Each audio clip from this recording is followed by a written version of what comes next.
అపోస్తుడైన పౌలు కొరింథీయులకు రాసిన 2వ పత్రిక 10వ అధ్యాయం 3-4 వచనాలు పరిశీలించినట్లయితే, యేసు దేవుడు తన శిష్యులకు ఏం చెప్తూ ఉన్నాడంటే, ఇక మీదట యుద్ధము చేయకుడి. అనేక యుద్ధాలు జరిగాయి, అనేక గొడవలు జరిగాయి. ఇక మీదట యుద్ధాలు చేయవద్దు. ఎందుకో తెలుసా? ఆధ్యాత్మిక యుద్ధం చేద్దాం. ఆధ్యాత్మిక యుద్ధం అంటే అనేకుల్ని దేవుళ్ళలో తీసుకురావడానికి మనం ప్రయత్నం చేద్దాం. అంతేకాని యుద్ధాలతో రాజ్యాలను ఆక్రమించడం కానీ, యుద్ధాలతోటి భయంకరమైన వాతావరణాన్ని సృష్టించడానికి కానీ మనకి కరెక్ట్ కాదని దేవుడు ఏం చెప్తున్నాడంటే, అనే మాట మనం గమనించినట్లయితే, మా యుద్ధోపకరణములు శరీర సంబంధమైనవి కావు గాని దేవుని ఎదుట దుర్గములు పడద్రోయులన్నంత బలము కలవై ఉన్నవి. పరిశుద్ధుడా మా తండ్రి, మా దేవ, ఈ ఉదయకాలం వాక్యం బోధిస్తున్న సులువు చోట మరుగుపరిచి తండ్రి, నీవే మాకు వాక్యం ఏం చెప్పాలో బోధించమని, ఈ కార్యక్రమం అంతటిలో తండ్రి దేవ పోయిన మాసం అంతా మమ్మల్ని కాచి కాపాడావు తండ్రి. ఈ నెల 1వ తారీఖు దేవా తండ్రి, మమ్మల్ని ఈ నెల కూడా అలాగనే ఈ చాటున, ఈ శిలువ చాటున మమ్మల్ని కాచి కాపాడి అనేక విషయాల్లో తోడుగుండమని యేసు క్రీస్తు పేరట అతి వినయముగా వేడుకొనుచున్నాను తండ్రి. ఆమేన్. మనకి దేవుడు మంచి ఆరోగ్యం ఇస్తాడు. అనేక సార్లు మనం డబ్బును పడతాం, బాధపడతాం. అలాగే దేవుడు మనకేం చేస్తాడంటే, ఈ ఆరోగ్యాన్ని కాపాడి నీకు మంచి వసతులు ఇస్తాడు దేవుడు. అవి తీసుకొని చూసుకొని ఉప్పొక్కకుండా నీవు నేను చేసే పని ఏమిటంటే, అనేకుల్ని దేవుడిలోకి తీసుకొని రావాలి. అయితే అది బలవంతముగా రాకూడదు. అది ప్రేమతోటి, దయతోటి వాళ్ళని తీసుకొని రావాలి. కానీ యేసు ప్రభు ఏం చెప్తున్నాడంటే, ఒక చక్కని ఆదర్శంగా మాట్లాడుతూ, పాత నిబంధన గ్రంథములో అనేక మంది తమ ప్రేమ చేత, దయ చేత మార్చినట్లుగా మనం గమనించాలి. ముఖ్యంగా మనం చూసినట్లయితే ఈ విషయాల్లో భయంకరమైన శత్రువుని ఎదుర్కొన్నటువంటి ఎస్తేరు గురించి మనం ఆలోచిద్దాం. ఆమె భయంకరంగా ఆ యొక్క రాజుని మనసు మార్చి హామాన్ అనే దుష్టుణ్ణి ఎలా చంపి తన జనుల్ని కాపాడిందో, అది కూడా కాకుండా నా ప్రాణము పోయినా సరే నేను మాత్రం ఈ కార్యక్రమం చేస్తానని ధైర్యంగా చెప్పిన ఎస్తేరు లాంటి మహాదైవ భక్తురాల గురించి ఉదయకాలం మాట్లాడుకుందాం. ఎస్తేరు గ్రంథములో 10 అధ్యాయాలు ఉన్నాయి, 167 వచనాలు ఉన్నాయి. ఎస్తేరు గ్రంథములో 10 అధ్యాయాలు, 167 వచనాలు. ఈ యొక్క గ్రంథం ఎప్పుడు రాయబడిందంటే, క్రీస్తు పూర్వం 460 సంవత్సరం నుంచి 333 సంవత్సరాల మధ్యన ఇది రాయబడింది. క్రీస్తు పూర్వం 460 సంవత్సరాల నుంచి కిందకి వెళ్తుంది. క్రీస్తు పూర్వం అంటే 333 సంవత్సరాల వరకు ఈ గ్రంథాన్ని రాయబడింది. మనం గమనించినట్లయితే ఎస్తేరు దేవుని పక్షమున నిలబడింది. ఎస్తేరు దేవుని పక్షాన్ని నిలబడింది. అందుకే ఎస్తేరు అనగా అర్థం ఏమిటంటే, నక్షత్రం.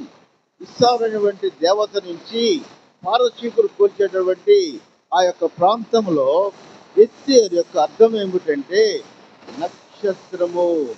ఇక్కడ గమనించినట్లయితే ఎస్తేరు 5 విషయాల్లో తన ప్రజల్ని కాపాడింది. ఆమె ఎంత ధైర్యంగా కాపాడిందంటే, మనం గమనించినట్లయితే ఎస్తేరు గ్రంథం 2వ అధ్యాయములో 3 సార్లు దయ అని మాట వినపడుతుంది. ఎస్తేరు గ్రంథములో 2వ అధ్యాయములో 3 సార్లు. మొత్తం 2వ అధ్యాయం 8వ వచనం చూద్దాం. 8వ వచనం, ఎస్తేరును రాజు యొక్క నగరంకు తేబడి తిరలుక ఎగేవచ్చును అప్పగించెను. ఆ చిన్నది అతని దృష్టికి ఇంపైనది కనుక ఆమె అతని వలన దయ పొందెను. రెండోది గమనిద్దాం, 10వ వచనం. మొర్దెకై నీ జాతి మనం గమనించినట్లయితే చూద్దాం, 12వ వచనం చూద్దాం. 12వ వచనంలో ఆమె మరి ఒకసారి దయ పొందినట్లుగా మనం గమనించాలి. 17వ వచనంలో కూడా స్త్రీలందరికంటే రాజు ఎస్తేరుని ప్రేమించెను, కన్యలందరికంటే ఆమె అతని వలన దయా దాక్షిణ్యములు పొందెను. ఒక్కొక్కరికి ఒక గుణం ఉంటది, దయా దాక్షిణ్యాలు పొందే గుణం.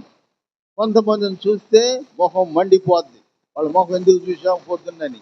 కొంతమందిని చూస్తే దయా దాక్షిణ్యాలు ఉంటాయి. ఎస్తేరులో ఉన్న గొప్ప సంగతి ఏమిటంటే ఆమె దయ పొందింది. దయ పొంది ఆమె ఏం చేసిందో తెలుసా?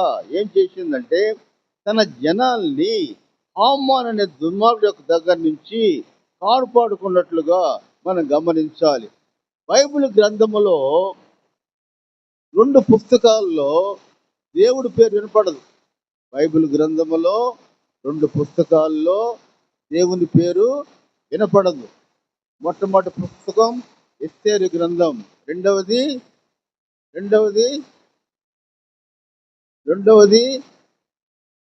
పరమగీతాలు. మొట్టమొదటిది ఎస్తేరు, రెండవది పరమగీతాలు. ఎస్తేరులో పొద్దాక దేవుడి గురించి మాట్లాడతారు, పోయే దేవుడు అని. ఎస్తేరు రూతులో ఉండదు, రూతు గ్రంథంలో దేవుడికి పలకరిస్తుంది. బైబిల్ 2 గ్రంథాల్లో దేవుడి పేరు రాదు. ఒకటి ఎస్తేరు గ్రంథం, రెండవది పరమగీతములు. కాబట్టి ఎస్తేరు గ్రంథం యొక్క గొప్ప విషయం మనం ఆలోచించినట్లయితే ఎలా ఆమె ఆ యొక్క జనాల్ని కాపాడింది. ఒక స్టోరీ చూద్దాం. సాయంత్రం పూట కొంతమంది స్త్రీలు బజారుకి వెళ్ళి అక్కడ సరుకులు కొంటూ ఉంటారు. ఒక సైనికుడు వస్తాడు గుర్రం మీద వచ్చి, అయ్యా మీకు ఎస్తేరు గ్రంథం మొత్తం 5 నిమిషాలు చెప్తాను. అక్కడికి వచ్చి, అయ్యా రాజు భార్య వచ్చి విడాకులు తీసుకుంది కాబట్టి రాజుగారు మరి ఒక రాణి కొరకు ప్రయత్నం చేస్తున్నాడయ్యా. ఆమెకి 2 గుణాలు ఉండాలయ్యా. మొట్టమొదటి గుణం ఏమిటంటే అందం, రెండో గుణం ఏమిటంటే వినయం. అందము, వినయం, ఈ 2 ఉన్న స్త్రీల కొరకు రాజుగారు ఇంటర్వ్యూ పెట్టుకోబోతున్నారు. మీరందరూ కూడా మంచి అందం గల స్త్రీలు, అప్లికేషన్ పెట్టుకోండి అని ఆ సేవకుడు వచ్చి అందరికి చెప్పి వెళ్ళిపోతాడు. అయితే ఈ మాట హదస్స అంటే ఎస్తేరు ముందు పేరు హదస్స విని అందరూ అడుగుతారు, హదస్స నువ్వు చాలా చక్కని దానివి కదా, మంచి వినయం గల దానివి కదా, నువ్వు కూడా అప్లికేషన్ పెట్టుకోవచ్చు కదా అన్నప్పుడు, అప్లికేషన్ నా దగ్గర డబ్బులు లేవు కాబట్టి నేను పెట్టుకోలేను. అప్పుడు హదస్సాకి చిన్నప్పుడు తల్లిదండ్రులు చనిపోతారు. మొర్దెకై అనే చిన్న ఆయన ఈమెని కూతురులాగా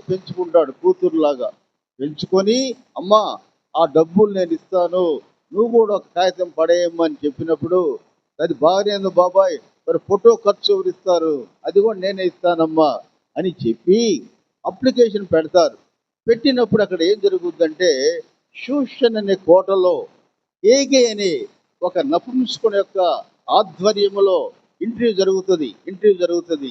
ఆ ఇంటర్వ్యూలో ఎవరు సెలెక్ట్ అయితే వారు ఫస్ట్ బదులుగా రాయని అవుతుంది. ఎందుకు రాజుకి పరిస్థితి వచ్చింది? అహర్వేష్ రాజు తన విజయం అనుభవించిన తర్వాత 3వ సంవత్సరములో ఒక విందు అరేంజ్ చేస్తాడు. ఆ విందుకి అనేక మంది రాజులు, మంత్రులు, సేనాధిపతులు వస్తారు. వచ్చినప్పుడు రాజు ఏం చేస్తాడంటే, నా భార్య చాలా అందగత్తె కదా, ఆమె అందాన్ని చూపించాలని, ఆయన భార్య పేరు వష్టి, ఆమె చాలా అందగత్తె, ఆమె నా భార్యని చూపించాలని కొంతమందిని పంపించి ఆమెను పిలుచుకోండి అని చెప్తాడు. అయితే ఆమె ఏం చేస్తా తెలుసా?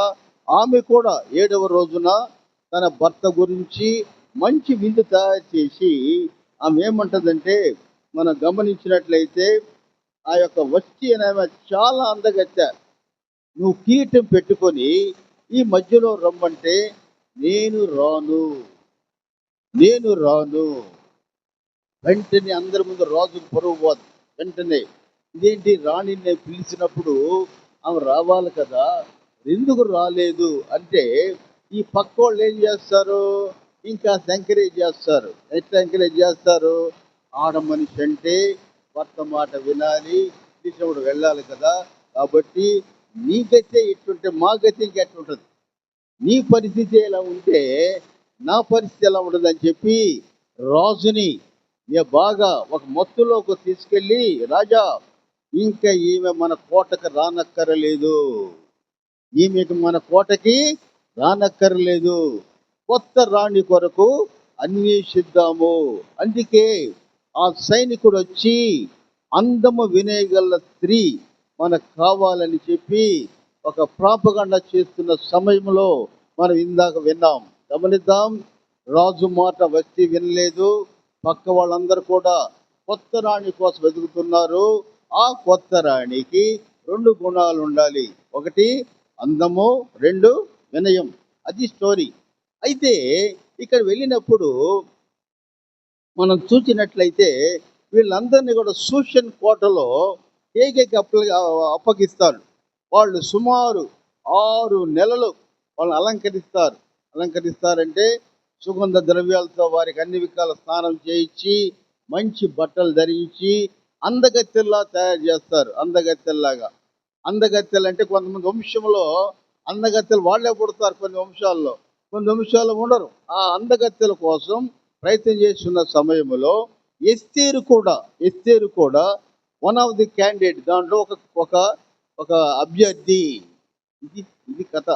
అయితే ఎస్తేరు చూసిన తర్వాత ఏగే అయినటువంటి ఆ యొక్క పెద్ద ఆయనకి ఎస్తేరు ఎదుట దయాదాక్షిణ్యములు పొందెను. ఆ దయ ఎలా కలుగుతుందో మనం గమనించినట్లయితే ఆమె ప్రవర్తన, ఆమె చూపించే విధానం, అటువంటి స్త్రీ కావాలని ఏగో కూడా ఏమన్నాడంటే, ఈమె సెలెక్ట్ అయితే బాగుండు, ఈ అమ్మాయి రాణిగా సెలెక్ట్ అయితే నాకు కూడా సంతోషమే అని అమ్మాయిని ప్రత్యేకముగా తయారు చేసి రాజు ముందు తీసుకెళ్ళినప్పుడు రాజు తన దండము చూపించి, ఈమె వష్టికి బదులుగా నాకు రాణి అవుతుంది. కాబట్టి ఎస్తేరు నా వంశం ఏమిటంటే యూద వంశం. పౌలు వలె ఆమె కూడా బెన్యామిన్ గోత్రం. మనం గమనించినట్లయితే ఎస్తేరు యూదురాలు, పౌలు వలె బెన్యామిన్ గోత్రం గల స్త్రీ. ఆమె యూదుల ఎడల సంరక్షించడానికి రాజుగారి దగ్గరికి రాణిగా తేబడినట్లుగా మనం గమనించాలి. అయితే అక్కడ మనం గమనించినట్లయితే రాజుగారు పారసీక చక్రవర్తి, ఎస్తేరు యూదురాలు. తన తండ్రి పెనతండ్రి ఏం చెప్తాడంటే, మొర్దెకై ఏం చెప్తాడంటే, నీ పుట్టుక గురించి కానీ నీ జాతి గురించి కానీ రాజుకి తెలియచేయకూడదు, ఎందుకంటే పారసీకులు అన్యులు, యూదులకు వ్యతిరేకులు, మిమ్మల్ని చంపేస్తారని చెప్పి భయపడి నీ పుట్టుకను గురించి వారికి తెలియజేయకూడదని చెప్పినప్పుడు రాణి కూడా అలాగనే ఉంది. ఒకరోజు రాజుగారు నిద్రపోతూ ఉంటారు. నిద్రపోతున్నప్పుడు ఇద్దరు నపుంసకులు, ఒకడి పేరు బిక్తాన్, ఒకడి పేరు తెరీష్, ఇద్దరు కలిసి రాజును చంపాలని ఒక పథకం వేశారు. ఆ పథకం వేసినప్పుడు వాళ్ళు మాట్లాడే మాటలు మొర్దెకై విని తన కుమార్తె అయినటువంటి ఎస్తేరుకి రాజును చంపబోతున్నారు అనే విషయం తెలిపినప్పుడు రాజు అది ఎంక్వైరీ చేసి నిజంగానే రాజును నన్ను చంపటానికి ప్రయత్నం చేస్తున్నారని వాళ్ళిద్దరిని కూడా చంపేస్తారు. ఈ యొక్క విషయాన్ని ఎక్కడ రాస్తారంటే రాజ్య సమాచార గ్రంథం. రాజ్య సమాచార గ్రంథం. దాంట్లో విషయాలని రాసినప్పుడు రాజుకి ఎప్పుడు కూడా అది మర్చిపోకుండా గుర్తుంటది. ఒకరోజు హామాన్ అనేవాడు వస్తాడు. హామాన్ వాడిని చూసిన తర్వాత వాడు ఎవడంటే పారసీకుడు, యూదులకు వ్యతిరేకి వాడు.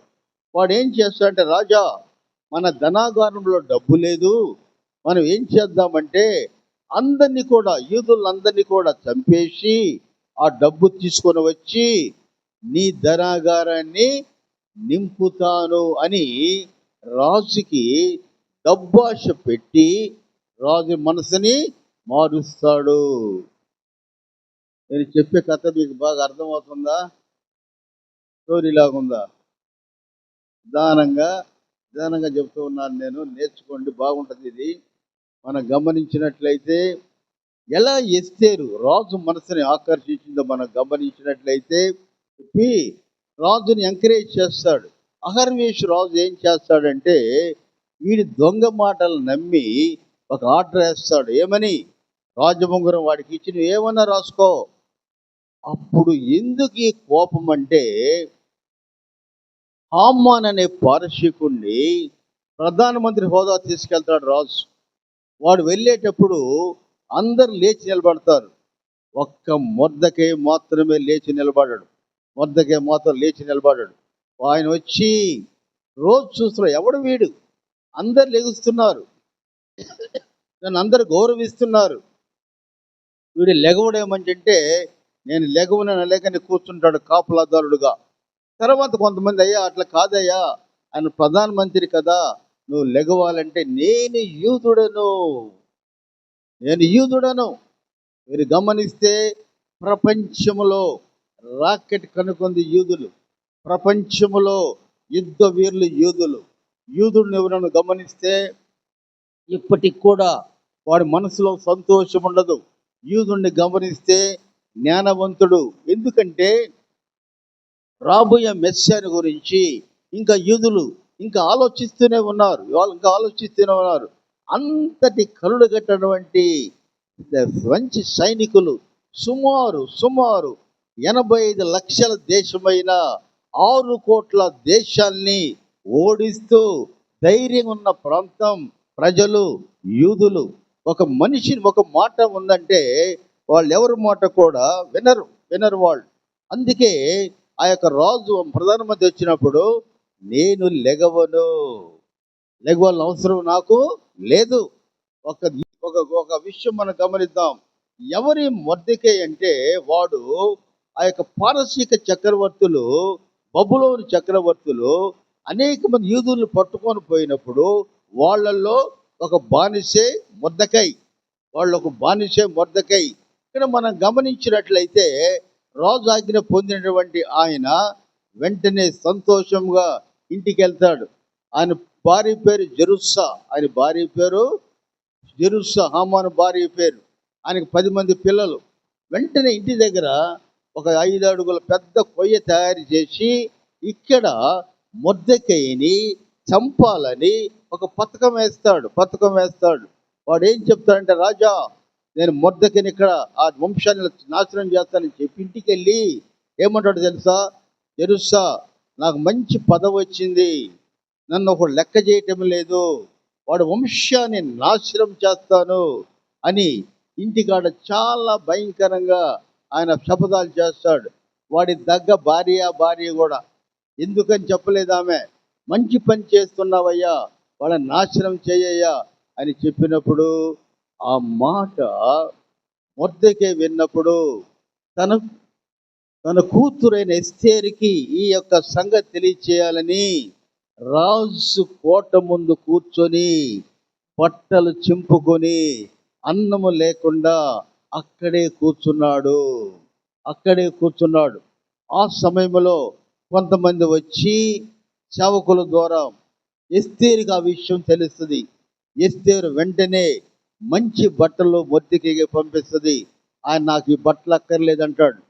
మరి ఏం చేస్తున్నావంటే నేను భోజనం చేయలేదని చెప్పినప్పుడు మంచి భోజనం చేసినా కూడా నేను నేను తిననని చెప్తాడు. అప్పుడు ఎందుకు ఇలా ప్రవర్తిస్తున్నాడు, ఈ కారణం ఏమిటి అని తెలుసుకున్నప్పుడు మొర్దెకై ఒక ఇన్ఫర్మేషన్ పంపిస్తాడు.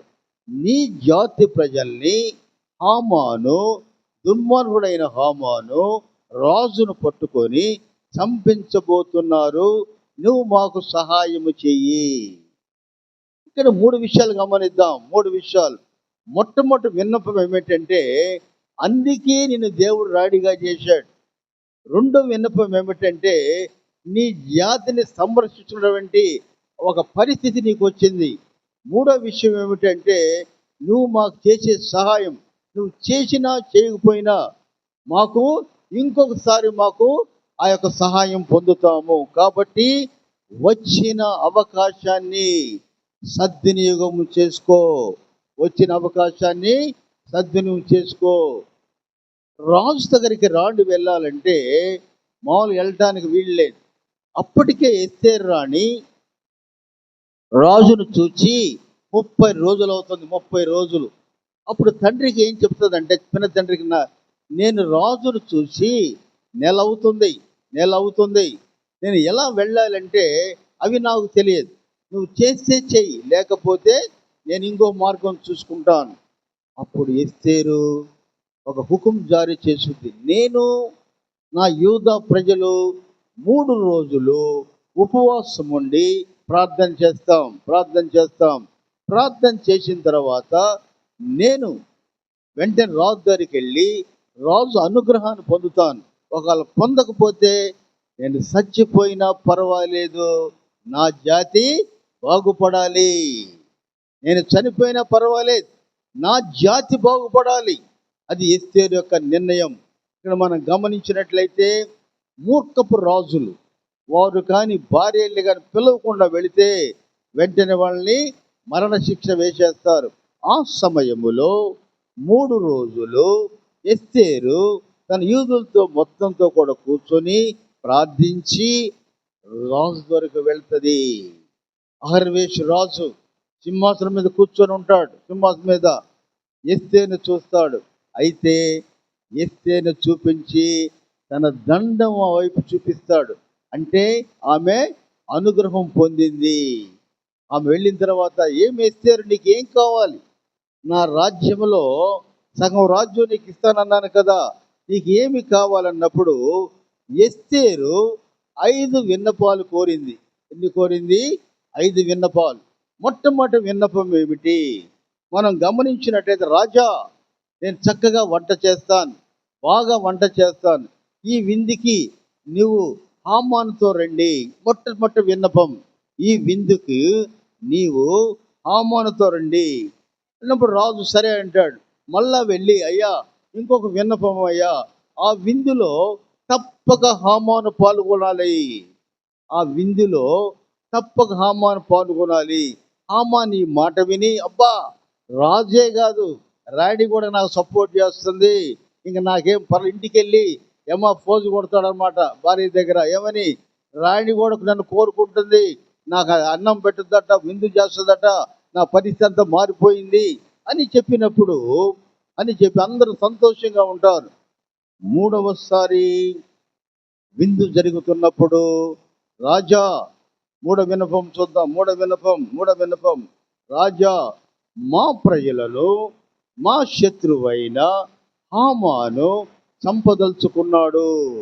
మా ప్రజలను ఈ హామాను చంపదలుచుకున్నాడు, కాబట్టి మమ్మల్ని రక్షించండి.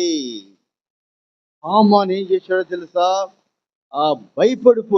హామాను భయపడిపోయి ఏం చేస్తాడంటే, రాజు ఈ మాట విన్న తర్వాత ఒక ప్రధానమంత్రి ప్రజలను చంపాలని చూస్తున్న మాట విని రాజు ఏం చేస్తాడంటే, రాజు, హామాను, ఎస్తేరు ముగ్గురు ఉన్నారు విందుకి. రాజు ఏం చేశాడు? ఈ మాట విన్న తర్వాత మూడో విన్నపములో, నా ప్రజలు వీడు చంపుతున్నాడయ్యా అని చెప్పినప్పుడు ఆ రాజు గారు వెంటనే గదిలోకి వెళ్తాడు. అక్కడ హామానికి భయం పట్టుకుంటుంది. రాజుగారి గదిలోకి వెళ్ళాడు. ఏం ఆలోచిస్తున్నాడో అని వాడు వెళ్ళి రాణి దగ్గర దండం పెట్టాలని వంగి జారి ఆమె మీద పడతాడు. దేవుని ప్రణాళిక ఎలా ఉండదో తెలుసా? ఏ కొయ్యలో అయితే నువ్వు దేవుని బిడ్డను చంపాలనుకున్నావో, ఏ కొయ్య మీద అయితే నువ్వు దేవుని బిడ్డను హతం చేయాలనుకున్నావో, అదే అదే కొయ్య మీద దేవుడిని హతం చేయబోతున్నాడు. గమనించినట్లయితే రాజుగా రూములోకి వెళ్ళిన తర్వాత హామాను భయపడి ఎస్తేరుకి దండం పెట్టుకోవడం దగ్గరికి వెళ్ళినప్పుడు కాలు జారి ఆమె మీద పడిపోతాడు. వెంటనే రాజు కోపం వస్తుంది. ఏముండదో తెలుసా? నా ముందే నా భార్య మీద పడతామని చెప్పి వీడిని చంపేసేయండి వీడిని. వెంటనే సేవకులు వచ్చి వాడిని తీసుకుని వెళ్తారు. వెళ్ళి ఎక్కడ చంపాలి?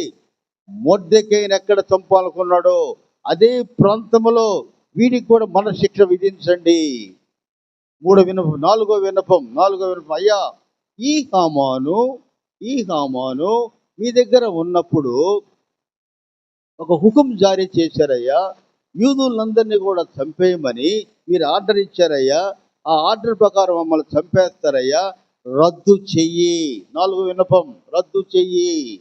అప్పుడు రాజు, నేను ఇచ్చినటువంటి ఆర్డర్ని నేనే రద్దు చేయలేను. మనం గమనించినట్లయితే రాజు ఒక విషయం గుర్తొచ్చింది. హామాను బాగున్నప్పుడు ఏం గుర్తొచ్చింది తెలుసా?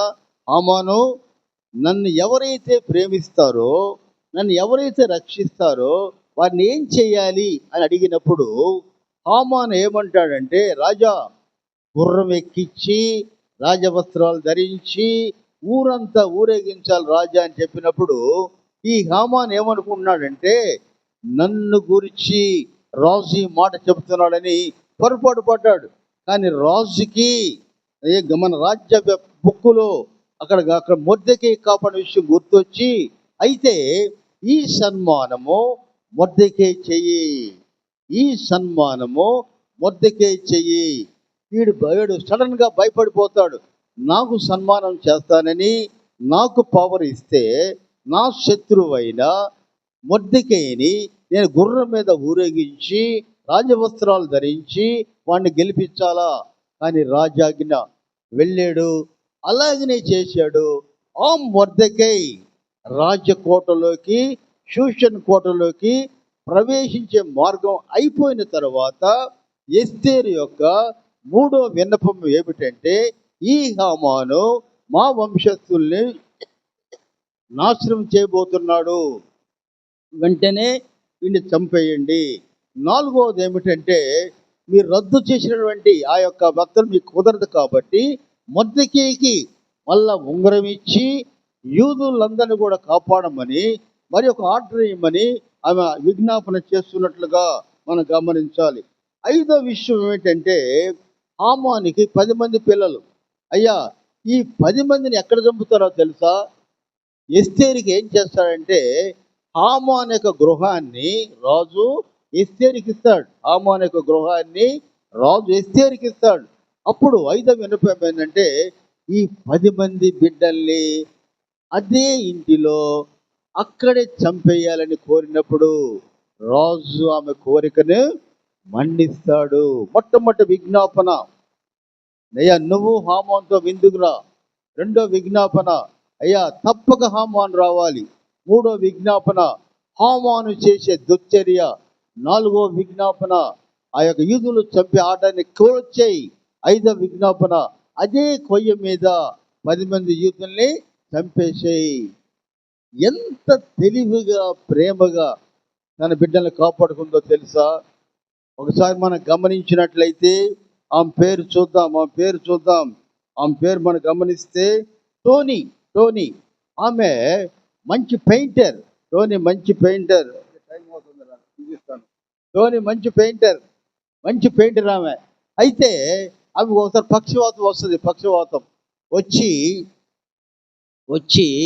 ఆమె పెయింట్ వేయలేకపోతుంది. కానీ ఆమెకు ఒక సూచన ఉంది. ఏంటంటే, ప్రతి ఒక్క ఫిజికల్ హ్యాండిక్యాప్డ్కి ఒక బండి ఇవ్వాలని. అప్పుడు ఆమె ఏం చేస్తుందో తెలుసా? బ్రష్ తెమ్మంది, అలాగే రంగులు తెమ్మంది. నోటితోటి బ్రష్లో పెట్టుకొని మంచి బొమ్మలు గీసి కొన్ని $100 సంపాదించి ఆమె ఏం చేసింది తెలుసా? అందరికి బండి చక్రాలు కొనిచ్చింది. ఒక ఆమె గుప్తంగా చెప్తాను, ఆమె పేరు బెట్టి. ఆమె భర్త ఇద్దరు కలిసి సౌత్ ఆఫ్రికాలో నిస్సా అనే ప్రాంతానికి వెళ్ళినప్పుడు అక్కడ ఆ ప్రాంతం మనుషులు తినేవాళ్ళు. ఆ ప్రాంతం మనుషులు తినేవాళ్ళు. అక్కడికి వెళ్ళి ఈయన వాక్యం చెప్తూ ఉంటే ఒక అతను ఈ పాస్టర్ గారిని నరికి చంపే తినేసేస్తాడు అతను. అయితే అతని భార్య కడుపులో 6 నెలల బిడ్డ ఉన్నాడు. ఆ బిడ్డ పుట్టిన తర్వాత అక్కడే ఉండి తన భర్త సంకల్పాన్ని నెరవేర్చిన తర్వాత ఆ ఎవరైతే ఆయన చంపారో పాస్టర్ గారిని, వాడు పాస్టర్ అయి లండన్లో కార్యక్రమంలో ఉన్నప్పుడు నేను మనుషులు తినేవాడిని, దేవుడు నన్ను మార్చాడు. ఎందుకు చెప్తున్నాం? సాతానుడు నిన్ను పట్టిన, సాతానుడు నిన్ను విమర్శించిన దేవుని బిడ్డగా దేవుడు కాపాడుతాడు. 3 విషయాలు చూద్దాం. మోషే నీ చేతులు ఏముంది? ఇదిగో కర్ర ఉందన్నాడు. దావీదు నీ చేతులు ఏమున్నది? అయ్యా నా చేతిలో ఈ ఒడిశలు ఉందయ్యా. 3వ విషయం, చిన్న కొండ మీద యేసయ్య ప్రసంగం చేసినప్పుడు అందరికీ ఆకలైనప్పుడు ఏముంది మీ దగ్గర? ఒక పిల్లవాడు 5 రొట్టెలు 2 చేపలు ఇచ్చాడు. 5 రొట్టెలు 2 చేపలు. దేవుడు ఎలా ఎవరిని వాడుకుంటాడో, దేవుడు ఎలా ఉపయోగించుకుంటాడో మనకి తెలియదు. కానీ నీకున్నటువంటి కళని, నీకున్నటువంటి ఆ యొక్క ఆధిక్యతని కాపాడవలసిన బాధ్యత నీ మీద, నా మీద ఉంది. నువ్వు చక్కగా పాటలు పాడుతున్నావా? దేవునికి పాటలు వినిపించు. నువ్వు వాక్యం చక్కగా చెబుతున్నావా? అనేకులకి నీ గొంతును ఉపయోగించుకో. ఆ యొక్క టాలెంట్ దేవుడికి వాడిన తర్వాత నీ జీవితం ఎలా ఉంటుందో తెలుసా? భయంకరంగా జీవితం ఉంటుంది. మనుషుల విశ్వాసం నేను చెప్పనా? మనుషుల విశ్వాసం ఎలా ఉంటుందంటే, చార్లెస్ డికెన్ అనే వ్యక్తి ఎంత ఎత్తైన ఎగరగలడు, ఎంత ఎత్తైన వెళ్ళగలడు అతను. ఒకరోజు అతను నయాగారా జలపాతం మీద ఒక కర్ర మీద ఆనుకొని పరిగెత్తు ఉన్నాడు. అందరు బిత్తరపోయారు. అయ్యా ఏం పరిగెత్తావయ్యా, అంత ఎత్తేలా పరిగెత్తావయ్యా అని చెప్పినప్పుడు, నేను పరిగెత్తడం కాదు, వీళ్ళు కూడా ఒక రండి నా మీద కూర్చోండి, వాడిని కూడా నేను తీసుకెళ్తానని చెప్పినప్పుడు ప్రజలు, నువ్వు వస్తావా, నా మీద నువ్వు కూర్చుంటావా? అంతకుముందు ఏం చెప్పారు?